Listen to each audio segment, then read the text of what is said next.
Bonjour chez vous, j'espère que vous allez bien. Aujourd'hui, j'aimerais qu'elle en parle de l'intimité avec Dieu. Dans l'intimité avec le Seigneur, je vais dire la relation que tu as avec ton Dieu. Vous savez, de nos jours, il est de choses qui nous font perdre le pédale. De choses qui nous font perdre la valeur. Je vais dire qui nous dévalorisent. Alors qu'en réalité, ces choses-là n'ont pas le droit de nous faire perdre le pédale, car nous avons un Dieu, nous avons un ami fidèle, un ami qui ne change pas, qui est toujours là pour nous et qui nous met toujours en valeur, parce que lui étant en nous et étant avec nous, nous avons de la valeur et de l'estime même. Je vais vous donner un petit exemple. Dans la vie courante, vous pouvez avoir quelqu'un que vous visez. Donc, vous pouvez avoir quelqu'un dans votre viseur. Je vais dire, une personne que vous considérez comme votre star, n'est-ce pas? Quelqu'un que vous appréciez beaucoup. Quelqu'un qui poste quelque chose, vous êtes prêt à commenter. Vous êtes prêt à aimer ses photos, ses mots, ce qu'il dit a de la valeur pour vous. Et vous prenez de ça comme quelque chose qui peut changer quelque chose dans votre vie ou une situation dans votre vie. Cette personne-là, malheureusement, vous n'êtes pas dans la même classe sociale. Cette personne-là, avec la personne, vos classes sociales sont tellement éloignées que vous ne pouvez jamais vous rencontrer. Mais vous admirez, vous aimez la personne et vous visez la personne. Vous aimeriez qu'un jour, cette personne soit dans votre bande d'amis, soit dans votre bande de la société. Mais vous ne pouvez pas. Parce que vos vies sont tellement différentes. Vous êtes tellement éloignés. Mais vous avez le courage de commenter ses posts. Vous avez le courage d'aimer ce qu'il dit. Et vous avez même de l'estime à pouvoir prendre le phrase qu'il prononce, le prénom comme votre. Parce que vous aimez la personne. Et vous avez envie que cette personne soit votre ami ou que cette personne vous pousse à passer à un autre stage de votre vie. Et je vous assure que vous avez le courage de lui noter même de petits messages, n'est-ce pas?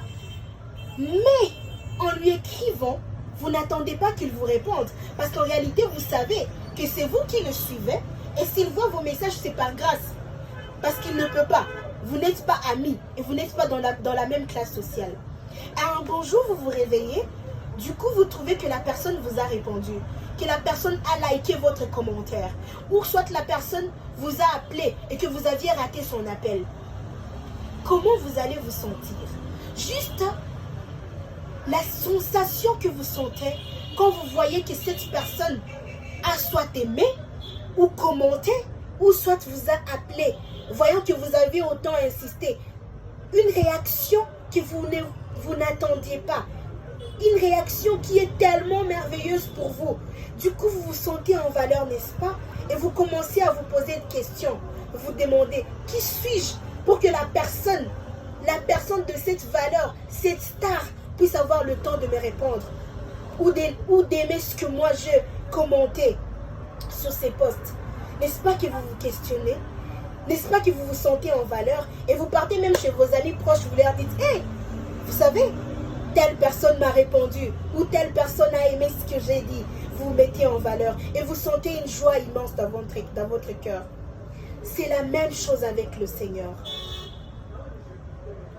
Draguez le Seigneur. Pourquoi ne pas draguer Dieu? Pourquoi ne pas lui écrire de messages?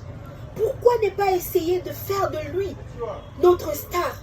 Pourquoi ne pas essayer à chaque instant, chaque chose qui se passe dans votre vie, lui écrire un petit message, lui dire, bon Seigneur, tu sais, ça ne va pas. Et oui, mon pote, mon ami, ça va. Ou ceci se passe dans ma vie. Tu sais, j'ai besoin de ça.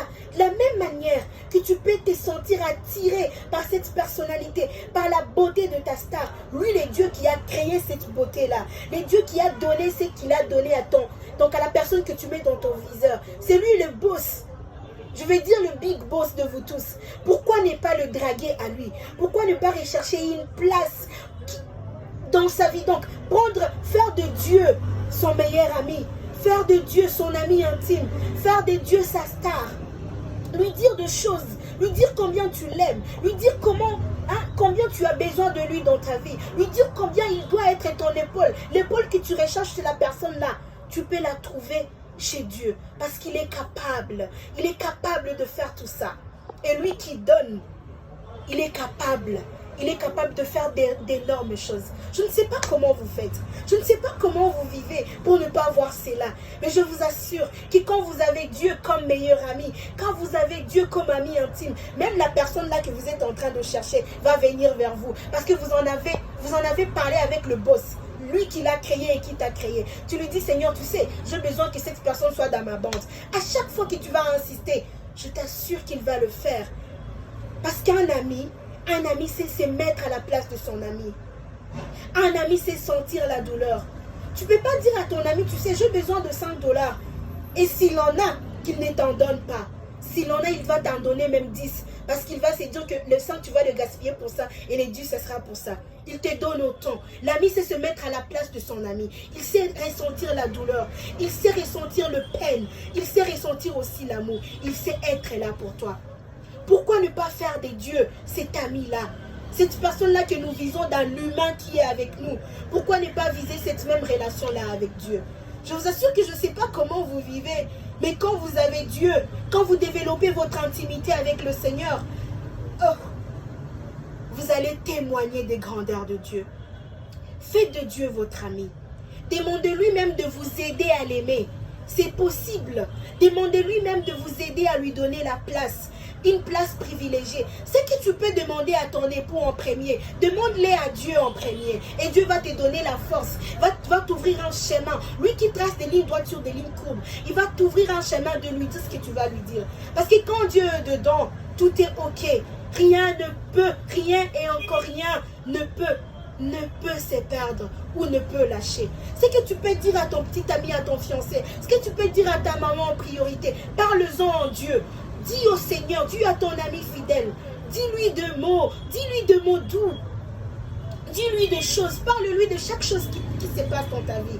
Et je t'assure qu'il a des messages, des plus beaux messages même que la star que tu es en train de suivre. Tu as la Bible, tu as la parole de Dieu. Aime, commente. Aie envie de savoir, aie envie de prendre cette parole-là dans ton cœur. Parce que ça vient de l'ami fidèle. Ça vient du boss de boss, le big boss. Lui qui est capable de t'effrayer un chemin. Capable de te créer une bande dans laquelle tu vas respirer et tu vas vivre. Mais ça sera aussi longtemps que tu fais de lui la priorité. Que tu fais de lui ton ami. Que tu vis l'intimité avec lui. Il est capable de faire ça. Alors demandons à Dieu la grâce. Demandons à Dieu le privilège de pouvoir être son ami. Je suis en train de prier pour toi en ces moments, en ces jours. Que tu aies ce courage de demander à Dieu d'être ton ami. Que tu aies ce courage de développer ton intimité avec le Seigneur. Parce que lui, ça paye. Ça n'échoue jamais. Alors, ayez ce courage. Ne vous inquiétez pas. Ça fait du bien. Même quand tu as mal, il te console. Il est toujours présent et il sait te dire ce que tu vas faire. Alors, soyez bénis.